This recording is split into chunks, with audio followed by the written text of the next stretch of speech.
And then finally, places. I'd really like to see a plaza here because it's failing to define the street edge. It's interrupting the sidewalk with the driveway. And so it's a bad drawing, but I'm suggesting the curb continue. We lose 5 parking spaces. 3 of them go right there. And if these guys want to reserve those spaces for them alone, I'm all for it, right? 3 of these spaces permanently reserved for this owner, and then 2 more back in the alley. And then you've got a great edge to the center. And then there's these missing teeth here. This is much wider than it should be. It should only be about this wide. So you have a missing tooth here and a missing tooth here next to the bait and tackle shop.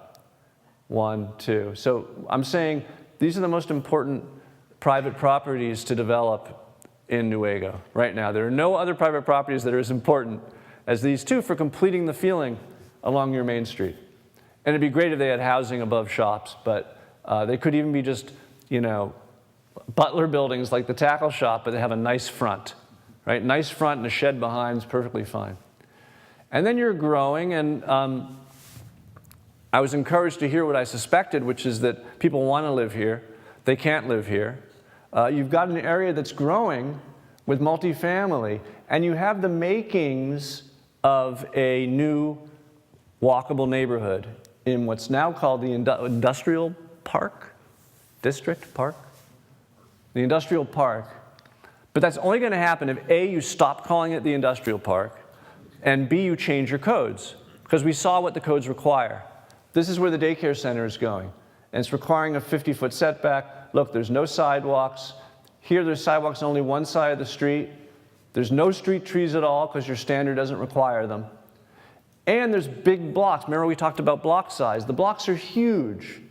Right? A 200-foot block is about this big. A Portland block is this big. So you're missing the block structure. You're missing the sidewalks, the trees, and you're missing the codes that have buildings pull up to the front and have the parking behind. So what would it look like if we changed the codes and then required the streets to be built on? It would look like this. And what you see here is new block structure. I cut a road here, so at least you've got one small block. But having this one small block actually ties it all together. You've got shopping here.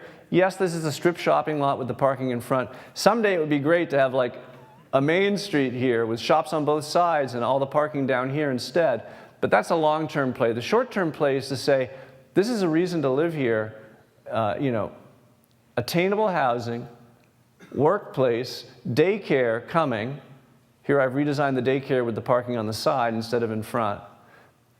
And all the aspects of daily life, but it's not walkable because of the reasons I told you. So what you do is you designate this, and this as what we call A streets. These are the edges. It's a 2-part deal. The city has to develop these streets in a way that makes them walkable. Sidewalks on both sides, trees, parking on one side instead of the 2 14.5-foot driving lanes. But then what's required is the people who own this property need to build buildings that hold these lines. These are called build-to lines. Buildings need to go here to shape the spaces, or you don't have comfortable spaces with good edges. And that's the hard part, because these are owned by all different kind of people. So we're taking this housing and we're attaching this on the end. We're taking this, it goes into the parking lot a little bit. There's a lot of tricky stuff to do here where people who aren't in the business, this is a dream. And I don't have a lot of confidence in this because these are people who aren't in the business of developing housing, basically saying, we're going to put housing on the edge of our lots. And you notice the strategy is housing on the edge, parking hidden, parking hidden, parking hidden, parking hidden, parking hidden. You always hide the parking. Low density housing, maybe row houses or just 1 or 2 story apartments, so you don't need a ton of parking. But because they're low density, that means you can line a lot of streets. If they're taller, then the parking load means that you can't have many buildings. And so it doesn't create the street edges. So these are imagined as pretty much two-story buildings. Notice I brought this back to create another little green. So we have a neighborhood green here, a green there. This is a, this is a 1 hour plan. I'm sure there's a better 1 week plan, that takes more time and pays more attention. But it's a challenge because of all the different ownership. And then the other part is this, which is the actually 28 feet curb to curb that's now, or 27 feet. It's now two 13.5-foot driving lanes, and it can easily be a 10-10-7. So that to the degree that we want this to redevelop, the city needs to go back in and restripe these streets with parking on one side of the flank. So this is kind of the dream. And it is possible, but it would require a lot of juggling. But if you want this district to be a walkable district, then this is the PowerPoint's available. Then this is what one example of what it would look like. And then finally, because I've drawn you all the way south, I want to interrupt with another comment. Mayor Hartwell and others asked me the question, what about the stretch of State Road over here? Because I didn't even look at it. And the reason I didn't look at it is it's the auto zone. It's got the fast food restaurants, it's got the gas stations, it's got the lube joints. It will never be walkable. Like, you can beautify it, and maybe you want to beautify it.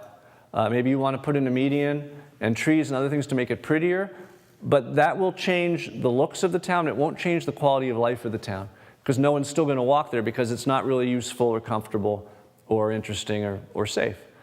So, he and some other folks said, but the sign says "Welcome to Newaygo," and the first impression that people are getting of Newaygo is that crappy part of town. And my answer is move the sign. Just take the sign and wait until Newaygo looks good and put it there. Because no one really knows when they're arriving. And I mean, why not? And so many great cities from Charleston to Fredericksburg to Carmel in California have the auto zone around them. And people just ignore that. It's not the impression of your town. The impression of your town is when they arrive, what it's like when they get there, which is perfect because now we're focusing and we've looked south, but I really think that this is where it all comes together. And if you add up all the different proposals for this area, they look like this. And what you see is, the extra parking on Wood and Justice and Quarter Line, because, to calm the streets, not to provide parking, which is great, but to calm the streets down. It's a lot more spaces for shopping and for rafting and for anything else. The broadened curb, if you can pay for it, along this stretch of State Road, the 3-lane section all the way through, parking now on this side, 3-lane all the way through, and this key intersection, which I think deserves the investment to actually rebuild something. Rebuild these curbs, just from here to here, and you will dramatically change the quality of your downtown. So now I want to have questions, but before I do, I just want to direct you to a few resources. So I know a lot of you have, so there's a report, as I suggested, on its way. I have to write it, but that's the next thing. So a shorthand version of this talk tonight will be available in the form of a report, which will be put online, I hope. Here's the book for those of you who haven't read it. And then for the real junkies out there, for those guys who've already read, this is your next assignment. If you've already read Walkable City, these are the other two books I recommend that I worked on, Suburban Nation and The Smart Growth Manual. A lot of applicable lessons here. 2 TED Talks, both at TED.com. One on why our city should be more walkable, which you didn't hear any of tonight. And the other is how to do it. But they're both on TED. And finally, my website at jeffspeck.com. But I want to say one other thing, because I've had a lot of people here who seem to be interested in urban design. I teach a class at Harvard. I'm looking at you two. I teach a class at Harvard every summer. It's just 2 days, where we basically do the walkability thing for 2 whole days. We do a case study. This year, it's June 28th through 29th. And it's not cheap, and you have to get yourself to Boston, but they actually give you a piece of paper that makes it look like you graduated from Harvard University. So it's a really good deal. A lot of mayors have it behind their desk. And that's my website, jeffspeck.com. So now I will turn to questions. So thank you for your attention.